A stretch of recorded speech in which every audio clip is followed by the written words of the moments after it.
Welcome to our practice. Find a comfortable position on your mat and bring your hands to a prayer position at your heart.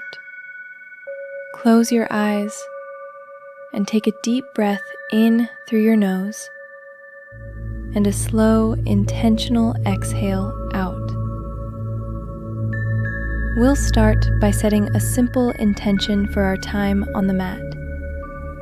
Take a moment to think of something you want to cultivate: strength, peace, or presence. Now, let's begin.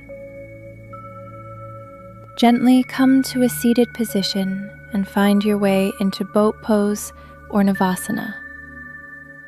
Lift your feet off the ground, keeping your shins parallel to the floor or extending your legs straight for a deeper challenge. Keep your spine long, draw your belly button in, and extend your arms forward. Feel the power in your core. Breathe here for 5 counts. If you need to, you can hold the backs of your thighs for support. Now, let's move into our first back bend, Camel pose, Ustrasana. Come to a kneeling position with your knees hip-width apart. Place your hands on your lower back for support, and as you inhale, lift your chest toward the sky. Gaze up or gently drop your head back, only if it feels comfortable. You can keep your hands on your back or reach for your heels. This pose opens the heart and stretches the front of your body. Hold for 3 deep breaths. Release slowly and gently. Come back to a seated position. Bring your hands to a prayer at your heart once more. Take a moment to feel the shift in your body after that deep back bend. Notice your breath and the sensations you feel. This is a moment of stillness before we continue our flow. Now, for a deep hip opener, move into Garland pose or malasana. Come into a low squat with your feet slightly wider than your hips. Turn your toes out and your heels in. Bring your hands to a prayer position and use your elbows to press your inner thighs open gently. Keep your spine long and lift your chest high.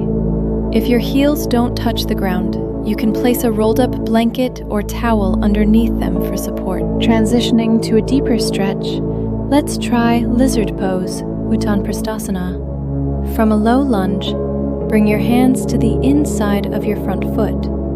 You can stay here with your hands on the ground or, if you have space, lower down onto your forearms. This pose targets the hips and groin, so go slowly and breathe into any tension you feel. We'll hold this for several breaths before switching sides. Coming into our final deep hip opener, we'll try one-legged king pigeon pose or Ekapada Rajakapotasana. Bring your front knee forward and the other leg back. Make sure your hips are squared to the front of your mat.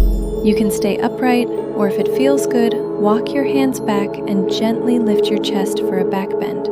This is a powerful pose, so listen to your body and honor where you are today. Let's counter that stretch with a gentle restorative back bend. Fish pose, Matsyasana. Lie down on your back and tuck your hands, palms down, underneath your hips. Press into your forearms and elbows to lift your chest, allowing your head to gently fall back. This pose helps to open the throat and chest. You can keep your legs straight or bent. Hold for a few moments, letting the back bend feel soft and easy. Slowly release from the pose and make your way back up to a standing position. Take one last deep breath and bring your hands to prayer at your heart, just as we started. Thank you for practicing with me today. Remember, the peace you find on your mat can be carried with you into your day. The light in me bows to the light in you. Namaste.